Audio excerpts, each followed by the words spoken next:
Pak, tolong saya minta keadilan kepada Bapak. Saya dan keluarga saya diintimidasi oleh oknum Kejaksaan Negeri Lahat. Pengakuan siswa SMP di Lahat ngadu ke Jokowi merasa diancam dan diintimidasi oknum jasa. Beredar di media sosial sebuah video yang memperlihatkan seorang siswa SMP berinisial MA di Lahat, Sumatera Selatan mengaku jika dirinya diintimidasi dan diancam oleh oknum Kejaksaan Negeri Lahat. Siswa yang mengaku diintimidasi hingga diancam oknum jaksa tersebut masih duduk di bangku kelas 1 SMP Negeri Desa Tanjung Talang, Kecamatan Merapi Barat, Kabupaten Lahat. Dalam video beredar, MA mengaku sebagai korban pengeroyokan pelaku yang berusia 42 tahun.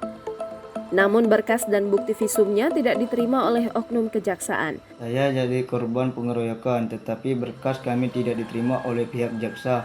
Padahal bukti, visum, dan saksi saya sudah lengkap.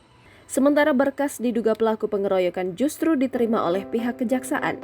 Tak hanya itu saja, MA mengaku orang tuanya diintimidasi oleh oknum jaksa di Kecari Lahat. Ancaman itu berupa MA akan dipenjara jika tidak ingin berdamai. Merasa diintimidasi dan diancam, siswa SMP di Lahat itu sampai mengadu ke Presiden Joko Widodo. Hal ini terlihat dalam unggahan Instagramnya @makbar5440 pada Minggu 11 Juni 2023. Seorang siswa berinisial MA meminta perlindungan kepada Presiden Joko Widodo lantaran mengaku diintimidasi hingga diancam oleh oknum Kejaksaan Negeri Lahat yang berinisial SD. Jangan lupa subscribe, share, komen, dan like ya!